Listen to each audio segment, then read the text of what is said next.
María y soy sanadora y entrenadora.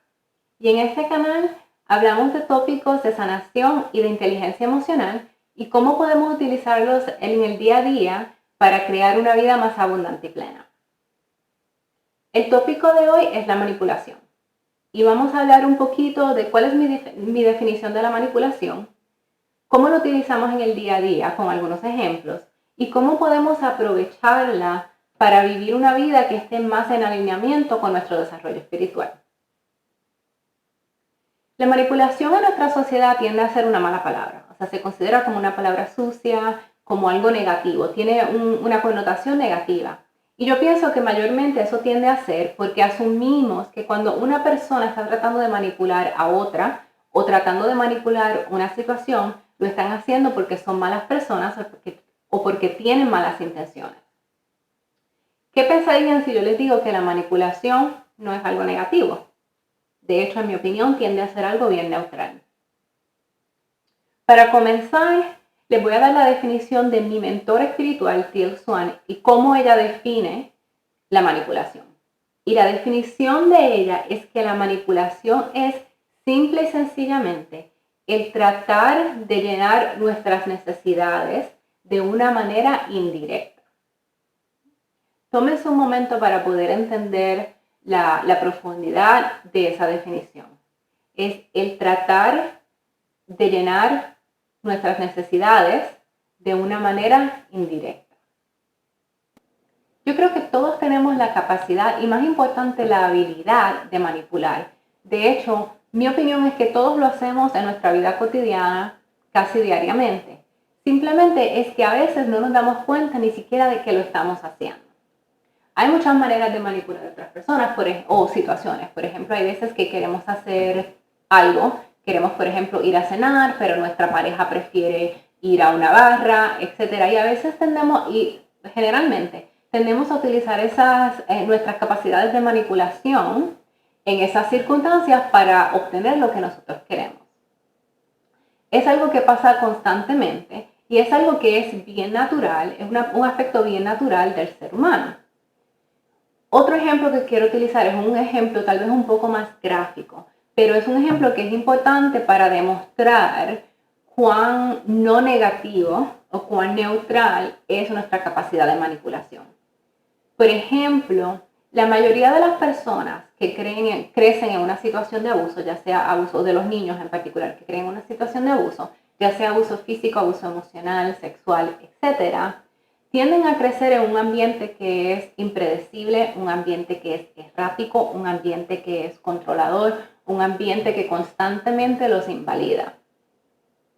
Lo que tiende a pasar en esas situaciones es que, por ejemplo, el agresor o la agresora, o sea, la persona X, la persona que está abusando de ese niño, tiende a ser una persona de comportamiento y emociones erráticas e impredecibles. Por ende, el niño o la niña tiende a aprender a percibir el más mínimo cambio en su ambiente o en esa persona, porque toda su seguridad física y emocional depende de eso. De hecho, su vida puede depender de eso. Por ejemplo, en una situación de abuso, si el agresor o la agresora puede que esté de buen humor en algún momento y algo pasa que es totalmente externo al niño, algo pasa y esa persona se molesta o de alguna manera se pone triste, molesta, agresiva, etc. Es importante que ese niño o niña tenga esa capacidad, una capacidad de percibir el más mínimo cambio en el comportamiento, en las emociones de esa persona, de su agresor, o en el ambiente, para poder buscar una manera de mantenerse seguro o segura. Y eso puede ser de varias maneras. Puede ser tal vez de una manera como redirigir la conducta del agresor o de la agresora o evitarla de alguna manera. Y tendemos a hacer eso utilizando nuestra capacidad de manipulación. Y voy a hablar de un aspecto bien personal. Por ejemplo, yo soy una persona que tengo una capacidad bien alta para manipular. Es algo que yo nunca supe hasta recientemente, hace, no sé, tal vez una década atrás, es que cuando empecé con mi desarrollo espiritual, comencé a darme cuenta que yo puedo ser una persona bien manipuladora y tengo esa estrategia muy bien desarrollada en mi vida, porque yo vengo de un ambiente en el que era necesario para mí entender, percibir el más mínimo cambio en mi ambiente e intentar manipular sea a la persona o a la situación para mantenerme segura físicamente yo. Y estoy hablando que esto es algo que desarrollé, una habilidad que desarrollé en mi niñez. No es algo que yo desarrollé porque quise, no es algo que desarrollé conscientemente. Simplemente se desarrolló como un mecanismo de defensa, como un mecanismo de sobrevivencia. Y según uno va creciendo, esos mecanismos viajan contigo en la trayectoria de tu vida, aunque ya tal vez no los necesites. Y eso es lo que tiende a dar raíz a las habilidades de manipulación. No tiene que ser en una situación tan traumática o tal vez tan dramática o trágica como abuso físico o abuso emocional, pero tendemos a desarrollar esas habilidades como una estrategia o un mecanismo de sobrevivencia o defensa. Por eso es especialmente que yo creo que es importante que entendamos que la manipulación no necesariamente es algo negativo, de hecho no es algo negativo, es simplemente una estrategia que se desarrolla para poder llenar una necesidad de esa persona. En el caso de este niño, de esta niña o en mi caso, es la necesidad de seguridad física, la necesidad de sobrevivencia. Disculpen, es que se me murió la batería de la cámara. Bueno, de lo que estábamos hablando es de lo importante que es tratar de entender todos estos conceptos. Y una cosa que también es importante entender es que todo este tipo de conceptos, todas estas estrategias, tienden a estar en un espectro. Por ejemplo, el otro lado de la moneda, para mí, de la manipulación, es la influencia. Está en el otro lado del espectro, el lado opuesto. Y la razón es porque son casi lo mismo. La diferencia es que la manipulación es algo que se hace en secreto, que se hace encubierto. Por ejemplo, cuando estamos intentando manipular a otra persona o a una situación, la otra persona tiende a no saber que eso es lo que está ocurriendo y a veces, generalmente, de hecho, nosotros mismos ni siquiera entendemos que eso es lo que estamos intentando hacer.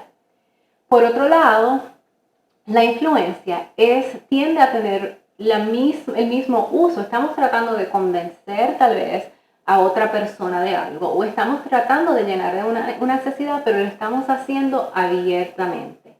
De manera en que nosotros entendemos lo que estamos haciendo y también estamos haciéndole saber o dejándole saber a la otra persona lo que estamos haciendo, sea verbalmente o a través de nuestras propias acciones. Y es importante, la razón por la que es importante poder entender esto es porque lo podemos utilizar en nuestra vida. Por ejemplo, cuando estamos tratando de llenar una necesidad, una vez que nos damos cuenta que estamos tratando de manipular a otra persona o estamos tratando de manipular la situación, podemos tomarnos un momento para centrarnos y en ese mismo momento tratar de entender cuál es la necesidad que estamos tratando de llenar o de satisfacer y por qué pensamos que tenemos que hacerlo de una manera que sea encubierta. ¿Por qué sentimos o pensamos o creemos que es necesario hacerlo de esa manera y no hacerlo abiertamente? Y ese tipo de introspección nos da mucha información acerca de nosotros, de nuestro proceso y nos ayuda a desarrollar no solamente conductas, sino dinámicas en nuestras relaciones que son más sanas y que son más evolucionadas. Por otro lado, también es útil cuando nosotros estamos en una situación que somos los que estamos siendo manipulados o que otra persona nos está intentando manipular a nosotros. Si nosotros tenemos la capacidad y el entendimiento podemos poner en perspectiva la definición que di de manipulación anteriormente, que es simplemente tratar de satisfacer una necesidad de manera indirecta. Cuando otra persona nos está tratando de manipular a nosotros, podemos de nuevo tomarnos ese momento y entonces ir o hablar, comunicarnos con esa persona de una manera más honesta y directa y preguntarles qué necesidad es la que estás tratando de satisfacer, qué es exactamente la necesidad que estás tratando de llenar en este momento. Y obviamente eso asume que la otra persona tiene la madurez y las habilidades y la capacidad de mantener ese tipo, de llevar ese tipo de conversación y la capacidad de introspección personal para poder tener una dinámica más abierta, claro está. Pero pero si ese es el caso, eso abre las puertas para tener no solamente relaciones, sino dinámicas más saludables y más evolucionadas con las personas a nuestro alrededor. Bueno, espero que este video les haya servido en algo. Y si quieren aprender más o saber más acerca de mí o de mi trabajo, de mis servicios, voy a incluir el enlace de mi sitio de web en la descripción, así que lo pueden buscar ahí. Y como siempre, espero que les haya servido, que les haya gustado el video y hasta la próxima. Namaste.